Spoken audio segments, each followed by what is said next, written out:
Hello friends, आप सभी का फिर से स्वागत करते हैं हमारे चैनल पर। तो आप सभी देख रहे हैं मेरी ज़िंदगी हो तुम भाग 13। इससे पहले इस कहानी के 12 भाग अपलोड हो चुके हैं चैनल पर। प्लीज़ आप सभी लोग वो भाग ज़रूर पढ़ लीजिएगा। तो आप सब ने अब तक पढ़ा था, मिष्टी और रूही दोनों ही किसी काम के सिलसिले से एक होटल जाती हैं, जहां मिष्टी किसी रूम में आकर बोलती है, हेलो सर, मैं आपसे मिलने आई हूँ। आप यहाँ कहीं भी दिखाई नहीं दे रहे हैं। उस रूम के अंदर मौजूद एक रूम का दरवाज़ा जो धीरे धीरे खुलने लगता है। दरवाज़ा खुलने की आवाज़ सुनकर मिष्टी उस तरफ देखने लगती है जहाँ वो काम के सिलसिले से किसी डील के लिए गई थी। अब देखते हैं आगे। उसकी नज़र नीचे की तरफ गई। नीचे लेदर शूज को देखकर उसने अपना सिर धीरे धीरे कर कर ऊपर की तरफ उठाया, और उसने जब ऊपर उस लंबे चौड़े पर्सनैलिटी वाले इंसान को देखा तो वो उसे देखते ही रह गई, और उसे तो समझ ही नहीं आ रहा था वो कैसे रिएक्ट करे। अचानक से उसके हाथों से फाइल छूटकर सीधा जमीन पर गिर गई, और उसने शॉक्ड होकर कहा, मिस्टर मिस्टर अग्निहोत्री, आप इधर। दूसरी तरफ टैक्सी में इस वक्त टैक्सी एरिया में फंसी हुई जिसके अंदर माही बैठी हुई थी, वो बार बार गुस्से से बाहर की तरफ देखते हुए बोली, आज का दिन ही खराब है। पहले तो मेरी उस अतुल अग्निहोत्री से मुलाकात नहीं हुई, और अब जब मैं मिष्टी दी के पास जाने की कोशिश कर रही हूँ तो ये ट्रैफिक मुझे परेशान कर रहा है। पता नहीं वहाँ मिष्टी दी क्या कर रही होंगी। मुझे तो डर है कि कहीं उनका सामना उस अतुल अग्निहोत्री से ना हो जाए, क्योंकि अभी वो उसका सामना करने के लिए तैयार नहीं है, और अगर वो उससे मिल गई तो बहुत ही ज़्यादा प्रॉब्लम हो सकती है। मतलब उनका आमना सामना उससे हुआ तो बहुत ही ज़्यादा दिक्कत हो जाएगी उनके साथ। वो क्या करेगा? ओ गॉड, प्लीज़ जल्दी से ट्रैफिक क्लियर हो जाए। और ये कहते हुए वो आसपास देखने लगी, और फिर तभी उसकी नज़र एक मर्सिडीज पर गई। उस मर्सिडीज को ट्रैफिक के बीच में से अलग से जाने का मौका दिया जा रहा था। ये देखते ही माही का दिमाग पूरी तरह से घूम गया, और वो गुस्से के साथ दांत पीस कर बोली, ये तो वही मर्सिडीज है ना जो एक बार फिर पहले भी इस तरह से ट्रैफिक के बीच में अलग से गुजरी थी, और इसे अलग से प्रिविलेज दी गई थी। आखिर हम सब सिटीजन का क्या? जब ये ट्रैफिक रूल्स सबके लिए एक बराबर नहीं है तो मुझे भी अब पता लगाना ही होगा कि आखिर ये ऐसा कौन सा गवर्नर है जिसे इस तरह से जाने का मौका दिया जा रहा है।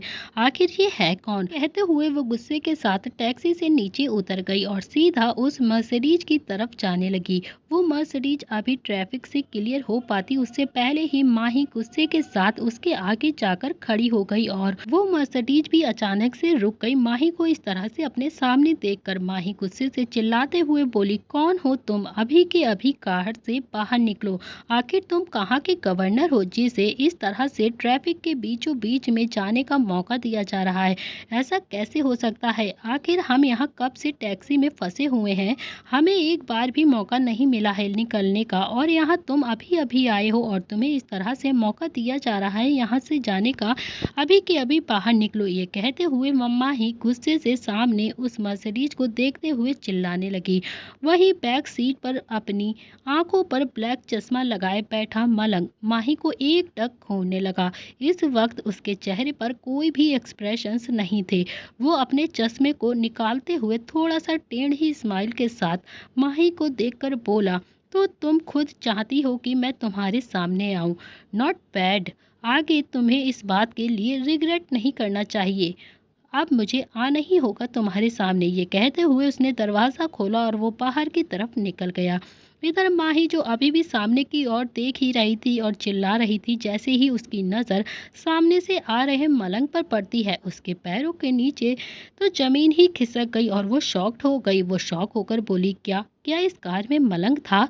वो ये कहते हुए उसने तुरंत ही अपने कदम पीछे की तरफ लेने लगी। इधर दूसरी तरफ होटल में मिष्टी ने जैसे ही अपने सामने अतुल अग्निहोत्री को देखा उसके पैरों तले जमीन खिसक गई, और वो तुरंत ही अपने कदम पीछे लेकर वहां से बाहर की ओर जाने लगी। लेकिन तभी वो अभी उस रूम से बाहर जा ही पाती उससे पहले ही वो रूम ऑटोमेटिकली ही बंद हो गया, और डोर को बंद होता देख मिष्टी और भी ज्यादा घबरा गई और जोर से आवाज लगाते हुए बोली, कौन है? कौन है? किसने बंद किया है ये दरवाज़ा? खोलो, मैं अभी रूम के अंदर ही हूँ, मुझे बाहर जाना है, प्लीज़ दरवाज़ा खोलो। लेकिन किसी की भी कोई आवाज़ सुनाई नहीं दी। लेकिन तभी मिष्टी को महसूस हुआ कि जैसे अब कोई उसके पीछे से ही गर्म सांसें ले रहा है। ये महसूस करते ही मिष्टी के रोंगटे खड़े हो गए और वो तुरंत ही हकलाते हुए बोली, मिस्टर मिस्टर अग्निहोत्री, प्लीज दूर रहिए मुझसे। मुझे आपसे कोई भी बात नहीं करनी है। मैं आपसे रिक्वेस्ट कर रही हूँ, मुझे आपसे कोई लेना देना नहीं है, दूर हटिए मुझसे। लेकिन तभी अतुल उसके बालों को सूंघते हुए अपनी आंखें बंद करके बोला, आज भी वही खुशबू आ रही है तुम्हारी बॉडी से मिष्टी, जो सालों पहले आया करती थी और जिस खुशबू में मैं मदहोश हो जाया करता था। अतुल की ये बात सुनकर मिष्टी शॉक्ड हो गई और वो तुरंत ही पीछे मुड़ी और अतुल को जोर से धक्का देते हुए बोली, मिस्टर अग्निहोत्री, दूर हो जाइए मुझसे। लेकिन तभी अतुल उसके तरफ बढ़ा और उसके बालों को कसकर पीछे से पकड़ते हुए थोड़ा गुस्से में बोला, इतने सालों बाद तुम मेरे सामने आई हो और तुम कह रही हो कि मैं तुमसे दूर हो जाऊं। तुम्हारी हिम्मत भी कैसे हुई अपने मुंह से यह शब्द निकालने की। मैं तुमसे दूर होना नहीं चाहता हूँ, अब इम्पॉसिबल है ये कहकर उसने उसके बालों पर अपनी पकड़ मजबूत कर दी और जिससे मिष्टी की आंखें गुस्से से भर आईं और उसके मुंह से एक चीख निकल पड़ी। उसकी आंखों में दर्द भर गया और वो अपने आप को छुड़ाते हुए बोली, मिस्टर अग्निहोत्री, छोड़ दीजिए मुझे। मैंने कहा छोड़िए मुझे, मुझे आपकी कोई भी बात नहीं सुननी है। मैं यहाँ से जाना चाहती हूँ। लेकिन तभी अतुल उसे खींचते हुए सोफे की तरफ लेकर जाते हुए बोला, जब तक तुम मेरे सभी सवालों के जवाब नहीं दे देती उसके पहले मैं तुम्हें नहीं जाने दूंगा। और अब तुम्हारा मुझसे आमना सामना हुआ है, अब तो तुम्हें खुद को टॉर्चर करने के लिए तैयार करना होगा ना। अब तुम्हें टॉर्चर के लिए रेडी होना होगा, क्योंकि तुमने 5 सालों में मुझे जिस तरह से टॉर्चर किया है उसी तरह से अब तुम्हें भी टॉर्चर मिलेगा। ये सुनकर मिष्टी ने कहा, ये आप क्या कह रहे हैं मिस्टर अग्निहोत्री, मैंने कब आपको टॉर्चर किया है। तभी अतुल ने उसे सोफे पर गुस्से के साथ पटक दिया और मिष्टी के हाथ में चोट लग गई और वह तुरंत ही दर्द से अपने हाथ को पकड़ते हुए बोली, मुझे दर्द हो रहा है मिस्टर अग्निहोत्री, ये आप क्या फालतू का तमाशा कर रहे हैं, क्या आप पागल हो गए हैं। तभी अतुल नीचे झुका और उसके जबड़े को कसकर पकड़ते हुए गुस्से से बोला, हाँ हाँ, मैं पागल हो चुका हूँ, मैं पूरी तरह से पागल हो चुका हूँ और इस पागलपन की वजह भी तुम ही हो। तुमने ही मुझे पागल बनाया है। 5 साल पहले जो तुम मुझे छोड़कर चली गई थी और अब तुम मुझे इस तरह से मेरे सामने आई हो और मुझे पागल बता रही हो। तुम्हें क्या लगता है कि मैं तुम्हें इतनी आसानी से जाने दूंगा। ये बहुत ही बड़ी गलत सोच है तुम्हारी। वो गुस्से के साथ उसके चेहरे को दबाने लगा। मिष्टी की आंखों में दर्द के मारे आंसू निकलने लगे और वो तुरंत ही अतुल की मजबूत पकड़ को बर्दाश्त नहीं कर पा रही थी। उसे गुस्से से देखते हुए बोली, जिस वजह से उसने सिसकते हुए कहा कि मिस्टर अग्निहोत्री, छोड़ दीजिए मुझे, मुझे आप बहुत ही ज़्यादा हर्ट कर रहे हैं, मुझे दर्द हो रहा है। तभी अतुल गुस्से से चिल्लाते हुए बोला, जो तुमने 5 साल तक मुझे दर्द दिया है उसका क्या, जो 5 साल पहले तुम शादी की रात मुझे छोड़कर चली गई थी उसका क्या, उसकी भरपाई तुम ही करोगी ना, तुम्हें करना होगा उसकी भरपाई। क्या तुम्हारे पास है इसका कोई जवाब, बोलो, जो तुमने 5 साल पहले मेरे साथ किया था। जैसे ही अतुल ने ये शब्द कहा अचानक से मिष्टी बिल्कुल चुप हो गई और वो एकटक अतुल को देखने लगी। तभी अतुल गुस्से से उसकी गर्दन को पकड़ते हुए बोला, मैंने सोचा था कि जिस दिन भी तुम मेरे सामने आओगी ना, मैं तुम्हारी जान ले लूंगा, तुम्हें जान से मार दूंगा। लेकिन अब जब तुम मेरे सामने आखिरकार आ ही गई हो तो मैं तुम्हें इतनी आसानी से नहीं मारूंगा,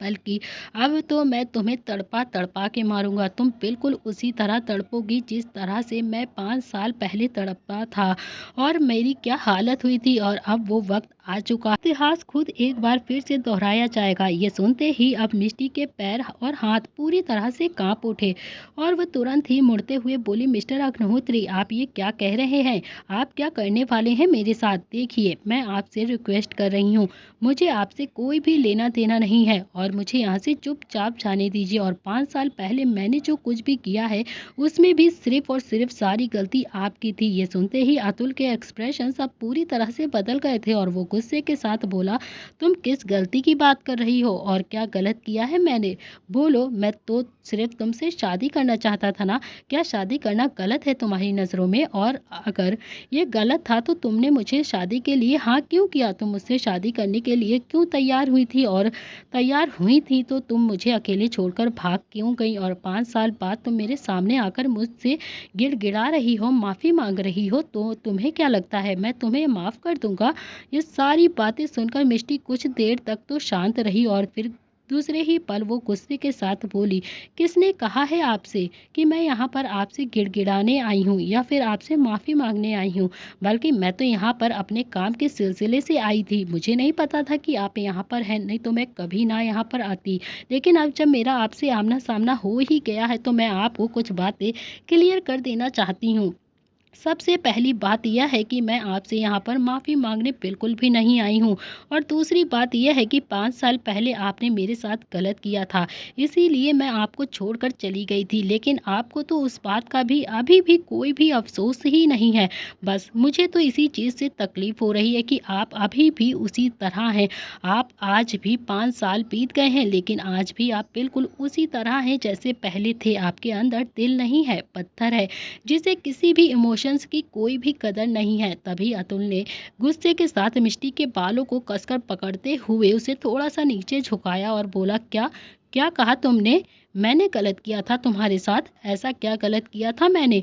क्या तुम मुझे बता सकती हो? मैं भी जानना चाहता हूँ कि ऐसा भी क्या कर दिया था मैंने जो तुम मुझे छोड़कर चली गई थी। मैंने जल्दी से बताओ, बताओ, मुझे साफ साफ जवाब दो। तभी मिष्टी ने खुद को छुड़ाते हुए गुस्से के साथ बोला, आपने वही किया था जो आपका दिल कर रहा था।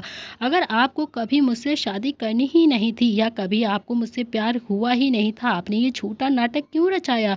क्यों आपने मुझसे प्यार करने का झूठा दिखावा किया कि आपको मुझसे प्यार है? आपने मुझे प्यार करने पे मजबूर कर दिया। मैं नहीं करना चाहती थी आपसे प्यार, लेकिन ज़बरदस्ती करवाया गया मुझे, और अब मुझसे ही खड़े होकर आप मेरे सामने इस बात का जवाब मांग रहे हैं। ये सुनते ही अतुल के एक्सप्रेशन फिर से काले हो गए और वो गुस्से के साथ बोला, हाँ हाँ, मुझे जवाब चाहिए। क्या गलत किया है मैंने? क्योंकि मुझे तुम्हारी बातें समझ में ही नहीं आ रही हैं। आखिर तुम कहना क्या चाहती हो? तुम किसके बारे में बात कर रही हो और क्या बात कर रही हो? इसीलिए मुझे बताओ कि आखिर 5 साल पहले ऐसा क्या किया गया था जिसकी वजह से तुम मुझे 5 साल तक मुझसे दूर रही और मुझे छोड़कर चली गई और अभी मुझसे अभी भी भागती फिर रही हो। जैसे ही मिष्टी ने ये बात सुनी वो एक पल के लिए बिल्कुल चुप हो गई, लेकिन दूसरे ही पल उसने गुस्से के साथ अपने दांत पीसते हुए कहा, मुझे आपको कुछ भी नहीं बताना है और ना ही मुझे आपकी कोई बात सुननी है, ना आपसे कोई बात करनी है। मुझे बस यहाँ से जाने दीजिए। ये कहकर वो वहाँ से सीधा गेट की तरफ जाने लगी, लेकिन तभी उसे अपने पीछे कदमों की आवाज़ सुनाई दी और वो अभी कुछ रिएक्ट कर पाती उससे पहले ही उसे अतुल ने अपनी बाहों में कसकर भरते हुए कहा, मैंने तुमसे पहले ही कहा था ना कि तुम पूरे 5 साल बाद मेरे सामने आई हो, तो मैं तुम्हें इतनी आसानी से नहीं जाने दे सकता हूँ। ये तुम गलत सोच में हो कि तुम मुझे बिना जवाब दिए चली जाओगी, बिना अपना फ़ायदा लिए।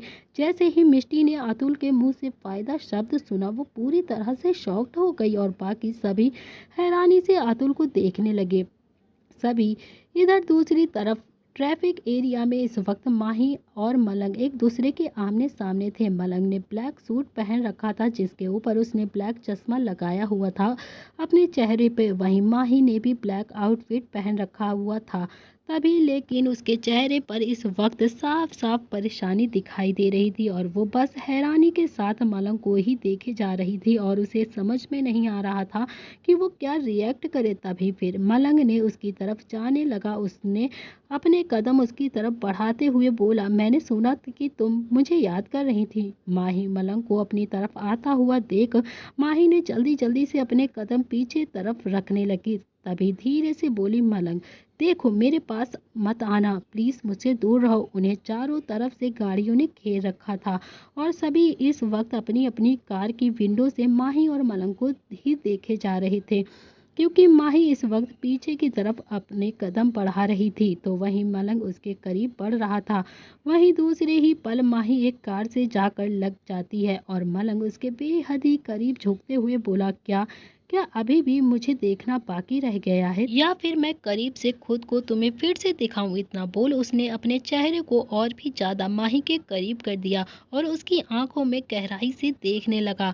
लेकिन तभी माही वहां से ये सब देखकर पूरी तरह से शॉक्ड हो गई और उसने दूसरे ही पल मलंग को दूर झटका और बोली, मलंग मलंग प्लीज दूर हो जाओ मुझसे, मुझे तुमसे कोई भी बात नहीं करनी है, ना ही मुझे तुम्हें देखना है। ये कहकर वो तुरंत ही टैक्सी की तरफ जाने लगी, लेकिन तभी मलंग ने उसके हाथ को पकड़ लिया और अपनी तरफ खींचते हुए बोला, मुझे छोड़कर कहाँ जा रही हो हार्ट? पूरे 5 साल बाद तुम मेरे सामने आई हो, और क्यों ना हम दोनों एक दूसरे के साथ क्वालिटी टाइम स्पेंड करें। क्या लगता है तुम्हें इसके बारे में? हमें यहाँ से चलना चाहिए, है ना? मलंग के मुंह से क्वालिटी टाइम स्पेंड करने की बात सुनकर माही पूरी तरह से बहुत ही ज्यादा घबरा गई और गुस्से से बोली, बिल्कुल भी नहीं। वहां मौजूद सभी इस वक्त उन्हें ही देख रहे थे और ये देखकर माही तुरंत वहां से दूर जाते हुए बोली, मुझे तुमसे कोई भी बात नहीं करनी है, प्लीज मुझसे दूर रहो। यहाँ पर मुझे कोई भी तमाशा नहीं करना है, मुझे यहाँ पर कोई तमाशा करना अच्छा नहीं लग रहा है। ये कहकर वो वहां से जाने लगी, लेकिन तभी उसी वक्त मलंग ने उसकी कलाई को पकड़कर अपनी तरफ खींच लिया। माही सीधा मलंग के सीने से जा लगी और गुस्से में मलंग को देखते हुए बोली, मलंग ये क्या कर रहे हो तुम? ये क्या बदतमीजी है तुम्हारी? तुम यहाँ से चले जाओ, अभी के अभी सभी हमें देख रहे हैं, छोड़ो मुझे। लेकिन मलंग ने उसे गौर से देखकर कहा, अगर तुम चाहो तो हम कहीं और भी चल सकते हैं, जहाँ कोई भी नहीं होगा, सिर्फ मैं और सिर्फ तुम होंगे, और फिर वहाँ हम आराम से एक दूसरे के करीब भी आ सकते हैं और आराम से बातें भी कर सकते हैं। उसके चेहरे को ध्यान से देखने लगा, लेकिन तभी माही ने उसे खुद से दूर करते हुए बोला, मलंग मुझे इस टॉपिक पे तुम्हारा बिहेवियर बिल्कुल भी अच्छा नहीं लग रहा है, छोड़ो मुझे और जाने दो यहाँ से, समझे? और कोई भी फालतू बकवास अब अपने मुंह से मत निकालना। ये कहकर वो वहां से टैक्सी की तरफ जाने लगी, लेकिन तभी वहां पर रेड सिग्नल ऑन हो चुका था और वहां मौजूद सभी गाड़ियां वहां से जाने लगी। ये देखकर माही ने भी तुरंत हड़बड़ी के साथ अपनी टैक्सी में जाकर बैठ गई और जल्दबाजी के साथ टैक्सी वाले से बोली, अंकल जी प्लीज प्लीज जल्दी से यहाँ से टैक्सी लेकर चलिए, और हाँ अपनी पूरी स्पीड में चलाइएगा। टैक्सी वाला जो पहले से ही माही और मलंग को इस तरह से देख रहा था, वो अपना सिर हिला देता है और दूसरे ही पल वो तेजी के साथ टैक्सी लेकर वहां से निकल जाता है। इधर मलंग अभी भी उसी तरह से खड़ा हुआ था और वो एक टक टैक्सी को खुद से दूर जाते हुए देख रहा था। तभी उसके चेहरे पर एक शैतानी मुस्कुराहट आ गई और उसने कहा, आखिर आखिर कब तक तुम मुझसे भागती रहोगी हार्ट? कभी ना कभी तो तुम मेरे करीब आओगी ही ना। और हाँ, जिस दिन तुम मेरे करीब आई ना, उसी दिन तुम्हारी कैद मेरे हाथों में होगी। ये तय है कि तुम्हारी कैद मेरे हाथों में होना पक्का है। ये कहते हुए मलंग किसी शैतान की तरह मुस्कुराने लगा।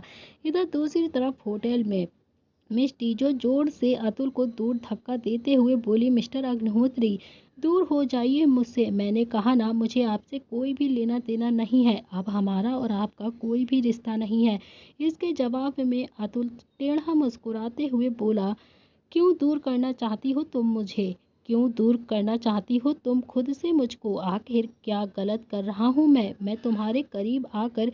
क्या तुम भूल गई हो 5 साल पहले हम किस तरह से रहा करते थे एक दूसरे के साथ? हम कितने करीब थे? अगर तुम भूल गई हो तो मैं सब कुछ अभी प्रैक्टिकल ही करके तुम्हारे साथ अभी तुमको सब कुछ याद दिला सकता हूँ। ये कहकर उसने फिर से उसे अपनी बाहों में भरने के लिए अपने हाथ आगे बढ़ाया और वहीं ये सुनते ही मिष्टी के पैर कांपने लगे और वो तुरंत ही हड़बड़ी के साथ बोली, नहीं नहीं, बिल्कुल भी नहीं। 5 साल पहले जो कुछ भी हुआ वो वापस से नहीं हो सकता है। इतिहास खुद को कभी नहीं दोहराएगा, और हाँ इस बार तो बिल्कुल भी नहीं। मुझे आपसे कोई भी लेना देना नहीं है, मैं पूरी तरह से बदल चुकी हूँ। मैं पुरानी मिष्टी ठाकुर नहीं हूँ जिसे आप अपने पैरों तले कुचल दिया करते थे। अब मैं अपने पैरों पर खड़ी हूँ, अब सब कुछ बदल गया है, इसीलिए दूर रहिए मुझसे। ये कहकर वो झटके के साथ उस कमरे से बाहर की तरफ जाने को हुई, लेकिन तभी अतुल ने बिना किसी भाव के कहा, अभी तो तुम मुझसे दूर जा सकती हो, मैं तुम्हें रोकूंगा नहीं, बिल्कुल भी नहीं रोकूंगा, लेकिन हाँ अब जब एक बार तुम मेरे सामने अब आ ही चुकी हो तो अब तुम मुझसे हमेशा के लिए दूर नहीं रह सकती हो। अब तो तुम्हें मेरे करीब आना ही पड़ेगा, और 5 साल में तुमने जो जो मेरे साथ किया है ना, जिसके साथ तुमने वक्त बिताया है, उन सब की डिटेल्स मुझे कुछ ही वक्त में पता चल जाएगी। और फिर आई प्रॉमिस, जिनके भी करीब तुम इन 5 सालों में रही होगी ना, उन सब को मैं तुमसे पूरी तरह से दूर कर दूंगा। और जैसे ही मिष्टी ने अतुल के मुंह से ये बात सुनी, उसके पैरों तले जमीन खिसक गई और उसकी आंखों के सामने तुरंत ही प्रिंस का चेहरा आया। उसके कदम अपने आप ही रुक गए और प्रिंस का चेहरा आते ही मिष्टी का शरीर पूरी तरह से कांपने लगा। वो तुरंत ही अतुल की तरफ मुड़ी और हकलाते हुए बोली, मिस्टर मिस्टर अग्निहोत्री, ये आप क्या कह रहे हैं? इसके जवाब में अतुल उसे ध्यान से देखकर बोला, क्या क्या हुआ? क्या तुम इतना ज़्यादा डर क्यों रही हो? क्या तुमने कुछ गलत किया है इन 5 सालों में, या फिर तुम्हें ऐसा लगता है कि मुझे तुम्हारी पर्सनल लाइफ से जुड़ी कोई भी बात पता चल जाएगी? मुझे ऐसा क्यों लग रहा है कि शायद तुम मुझसे कुछ छुपाने की कोशिश कर रही हो जो तुम मुझे बताना नहीं चाहती हो। ये सुनते ही मिष्टी ने तुरंत ही खुद को संभाला और जल्दबाजी के साथ बोली, नहीं नहीं, ऐसी कोई भी बात नहीं है मिस्टर अग्निहोत्री। मेरी पर्सनल लाइफ में ऐसा कुछ भी नहीं हुआ है जिसके लिए आप मुझे ऐसे सोच रहे हैं। जिसे आपको जानना चाहिए, मैं अकेली हमेशा से ही रही हूँ, इसीलिए आपको जो करना है सिर्फ और सिर्फ मेरे साथ कीजिए। मेरी फैमिली से आपको कोई भी लेना देना नहीं होना चाहिए। इसके जवाब में अतुल ने भी शैतानी मुस्कुराहट के साथ बोला, हाँ तो ठीक है ना, तुम्हारी बहन माही ठाकुर को तो मेरा भाई मलंग संभाल लेगा, और 5 साल पहले वो भी मेरे भाई को छोड़कर गई थी ना, तो मेरा भाई भी उसे इतनी आसानी से इस तरह से जाने नहीं देगा। और रही बात तुम्हारी, तो तुम्हें तो मैं संभाल लूँगा, लेकिन और अगर कोई भी ऐसा है जिसे तुम मुझसे छुपा रही हो, अगर ऐसा कुछ है तो तुम उसके लिए तैयार रहो, तो तुम मुझे अभी बता सकती हो। आई प्रॉमिस मैं उसे कम कर पाऊंगा। और ये सुनते ही मिष्टी गुस्से के साथ चिल्लाते हुए बोली, नहीं नहीं नहीं, ऐसा कोई भी नहीं है मेरी जिंदगी में। आप गलत सोच रहे हैं मिस्टर अग्निहोत्री। मैं हमेशा से अकेली थी, और रहा जहाँ रही बात मेरी बहन की, तो मेरी बहन खुद ही इतनी पावरफुल है कि उसका मलंग कुछ भी नहीं बिगाड़ पाएगा। मुझे ऐसा लग रहा था कि शायद मलंग सही इंसान है, लेकिन मलंग ने जिस तरह से मेरी बहन को टॉर्चर किया है, उसे परेशान किया है, उसे देखकर मुझे उससे भी नफरत हो गई है। नफरत करती हूँ मैं तुम दोनों भाइयों से, मुझे तुम दोनों भाइयों से नफरत है। मैं तुम दोनों भाइयों की शक्ल तक देखना पसंद नहीं करूंगी। और ये कहकर वो तुरंत ही गुस्से के साथ वहां से बाहर की तरफ निकल गई। तो वहीं अतुल के एक्सप्रेशंस अभी भी उसी तरह थे, और वो कुछ गहरी सोच में बिना किसी भाव के साथ टेढ़ा मुस्कुराकर बोला, मिष्टी ठाकुर, तुम चाहे जितना नफरत करो या फिर मोहब्बत, अब जो भी होगा बेशुमार होगा। और हाँ, अगर तुम मुझसे कुछ भी छुपा रही हो ना, तो तुम ये बहुत ही बड़ी गलती कर रही हो, क्योंकि बहुत ही जल्द वो मेरे सामने आकर ही रहेगा जो भी तुम मुझसे छुपा रही हो। और उस दिन मैं तुम्हें इस कदर तड़पाऊंगा कि तुम मुझसे खुद को छोड़ देने की भीख मांगोगी, मगर मैं तुम्हें भीख भी नहीं दूंगा। ये कहते हुए वे किसी शैतान की तरह जोर जोर से हंसने लगा। इधर दूसरी तरफ अपार्टमेंट में इस वक्त प्रिंस हॉल में खेल रहा था। कशिश जो सोफे पर बैठी कुछ फाइल से पढ़ रही थी, तभी उसका फोन अचानक से रिंग हुआ। उसने अपना फोन उठाया और फोन पर शो हो रहे नाम को देखकर उसका मुंह बन गया और उसके एक्सप्रेशंस पूरे बदल गए। उसने गुस्से के साथ कहा, ये अयांश मुझे छोड़ क्यों नहीं देता है? ये मुझे हर वक्त कॉल करके परेशान करता रहता है। मुझे ऐसा लग रहा है मुझे अपना नंबर ही चेंज कर देना चाहिए, नहीं तो ये मुझे जिंदा नहीं छोड़ेगा। खुद से ये कहते हुए उसने कॉल को पिक किया। तभी उधर से अयांश की गहरी आवाज आई, हेलो बेबी गर्ल, क्या आज रात तुम मेरे पास आओगी? ये सुनते ही कशिश ने चिढ़कर कहा, ऑलरेडी मैंने बहुत सी रातें तुम्हें दे रखी हैं, मगर अब बहुत हो गया है। अब तुम प्लीज़ मुझसे दूर रहो, मुझे अपना काम करने दो। मुझे अपना फ्यूचर बनाना है। तुम्हारे चक्कर में पड़कर मुझे अपना फ्यूचर बर्बाद बिल्कुल भी नहीं करना है, क्योंकि मैंने बहुत बड़ी गलती कर दी है तुम्हारे साथ रिश्ता बनाकर। उधर से अयांश की हंसने की आवाज़ आई, कशिश के कान में गई, तो ये सुनकर कशिश ने अपने हाथों की मुट्ठियां कसकर बंद कर ली। और वहीं अयांश ने जवाब दिया, अभी तो ऐसी तमाम रातें हैं जो तुम्हें मेरे साथ गुजारनी है। तुम तो अभी से डर गई, अभी तो बस शुरुआत हुई है। तुम्हें इतने में ही परेशानी होने की जरूरत नहीं है, बिल्कुल भी बेबी गर्ल। अभी वो वक्त आना बाकी है जो कि मैं हर रोज मेरे साथ तुम्हें रहना पड़ेगा। जैसे ही कशिश ने ये सुना, वो शॉक्ड हो गई और शॉक्ड होकर बोली, क्या क्या कहा तुमने? ये तुम क्या कह रहे हो? ऐसा दिन कभी भी नहीं आएगा और हाँ, अगर तुम ऐसा कुछ सोच भी रहे हो ना तो तुम भूल जाओ कि मैं तुम्हारी रात बिताऊँगी और अब मुझे परेशान मत करो। मैं अपने क्लाइंट के घर पर हूँ और अपना काम कर रही हूँ। ये कहकर उसने कॉल गुस्से के साथ कट कर दिया। फिर कशिश ने फ़ोन रखकर गहरी सांस लेकर खुद से बोला, 1 साल पहले मैंने जब अयांश अग्निहोत्री के साथ कॉन्ट्रैक्ट साइन किया था तो मुझे ऐसा लगा था कि शायद 1 साल बाद जब हमारा कॉन्ट्रैक्ट खत्म होगा तो अयांश मुझे पूरी तरह से छोड़ देगा और भूल जाएगा, मेरी ज़िंदगी फ्री हो जाएगी और हमारे बीच जो कुछ भी है वो सब कुछ खत्म हो जाएगा। लेकिन जिस तरह से वो अभी भी कॉन्ट्रैक्ट खत्म होने के बाद भी मेरे पीछे पड़ चुका है और हर वक्त मेरे करीब आने की कोशिश करता रहता है, इससे तो मुझे बस यही लगता है कि शायद इतनी आसानी से अब अयांश मेरा पीछा नहीं छोड़ेगा।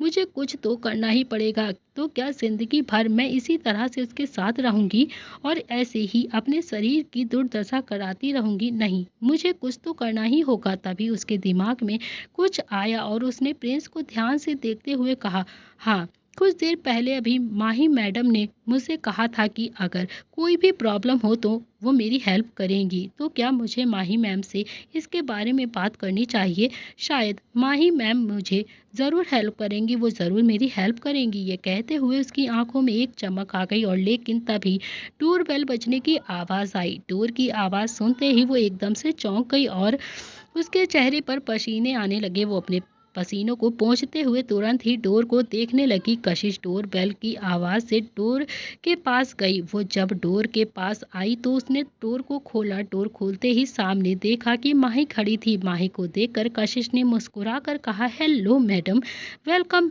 होम। माही इस पर स्माइल करते हुए अंदर आई और कशिश को थैंक यू बोलकर अंदर की तरफ आ गई। अंदर की तरफ आते ही वो बोली, प्रिंस कहाँ पर है? क्या वो सो गया? लेकिन तभी छोटा सा प्रिंस उसके पैरों से लिपट गया और प्यार से बोला, मासी मासी, मैं कब से आपका इंतजार कर रहा हूँ।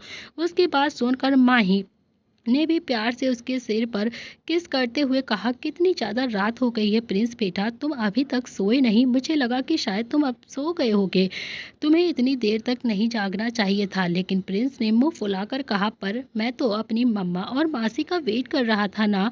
मम्मा और मासी के बिना मैं कैसे सो सकता था? आप ही बताओ मासी। ये सुनकर माही मुस्कुरा दी और फिर प्रिंस को वापस से पीछे की तरफ देखते हुए बोला, लेकिन मम्मा तो अभी भी नहीं आई है मासी, वो कहाँ पर हैं? ये सुनकर माही ने मन ही मन कहा कि मैं तो मिष्टी दी को ढूंढने होटल गई थी, लेकिन वो तो मुझे वहाँ पर कहीं भी दिखाई नहीं दी। पता नहीं कहाँ होंगी वो, पता नहीं क्यों, पर मुझे इस बात का डर सता रहा है कि कहीं उनका सामना अतुल से ना हुआ हो, और अगर हुआ होगा तो वो कैसे खुद को संभाल रही होंगी। बस गॉड उनका ध्यान रखना। और वो अभी तक घर पर नहीं आई है, मुझे तो बहुत ही ज़्यादा डर लग रहा है। वो अभी मन ही मन ये सब कुछ सोच ही रही थी कि तभी कशिश ने कहा, क्या हुआ मिष्टी मैम, कहाँ पर रह गई हैं माही मैडम? ये सुनकर माही ने गहरी सांस लेकर कहा, मेरी दी से अभी बात हुई थी, वो थोड़ी देर में ही घर पहुंच जाएंगी, तुम सबको फिक्र करने की बिल्कुल भी ज़रूरत नहीं है। तुम लोग आराम से खाना खाओ, मिष्टी दी अभी थोड़ी देर में घर आ जाएंगी। प्रिंस चलो मैं अब तुम्हें सुला देती हूँ। ये कहकर उसने प्रिंस को अपनी गोद में उठा लिया और उसे लेकर सीधा कमरे की तरफ बढ़ गई। तभी कशिश ने पीछे से आवाज़ लगाते हुए कहा, मैंने आप सबके लिए डिनर रेडी कर दिया है माही मैम, प्लीज़। ये सुनकर माही मुस्कुराते हुए बोली, थैंक यू सो मच, तुमने इतना कुछ किया हमारे लिए, तुम बिल्कुल हमारी फैमिली मेम्बर की तरह ही हो कशिश। कशिश भी प्यारी सी स्माइल के साथ बोली, मेरे पास मेरी कोई भी फैमिली नहीं है माही मैम, सिवाय एक माँ के जो अभी भी हॉस्पिटल में है, और आप सबको देखकर मुझे बहुत ही अच्छा महसूस होता है। ये मुझे महसूस हुआ हो कि आप सब शायद मेरी फैमिली हो। आप सबको देखकर मुझे मेरी फैमिली की याद नहीं आती है, मुझे लगता है कि मैं अपनी फैमिली में ही रह रही हूँ। तो दोस्तों, इसी के साथ इस कहानी का यह अध्याय हम यहाँ पर समाप्त कर रहे हैं। अगर आप जानना चाहते हैं इस कहानी में अब आगे क्या ट्विस्ट आने वाला है, तो आपको देखना पड़ेगा इस कहानी का नेक्स्ट पार्ट। तो गाइस, अब होगा असली घमासान, अब होगा अतुल मिष्टी के आमने सामने और खुलेंगे कई सारे राज। आखिर मिष्टी क्यों अतुल अग्निहोत्री को 5 साल पहले छोड़ गई थी? आखिर क्या राज है इन दोनों की लव स्टोरी का? और क्या आगे अब मलंग और माही एक दूसरे के साथ फिर से रिलेशन में आएंगे या फिर नहीं, ये सारी चीज़ें आपको क्लियर होंगी इस कहानी के नेक्स्ट पार्ट में। तो प्लीज़ ये कहानी बहुत ही ज़्यादा इंटरेस्टिंग है, आप सभी लोग इस कहानी को पूरा ज़रूर देखिएगा, बिल्कुल भी मिस मत करना। और हाँ, अगर ये कहानी आपको पसंद आई हो तो प्लीज़ चैनल को लाइक शेयर सब्सक्राइब ज़रूर करना और इस कहानी का कौन सा मोमेंट पसंद आया है वो कॉमेंट में ज़रूर बताना। Thank you friend.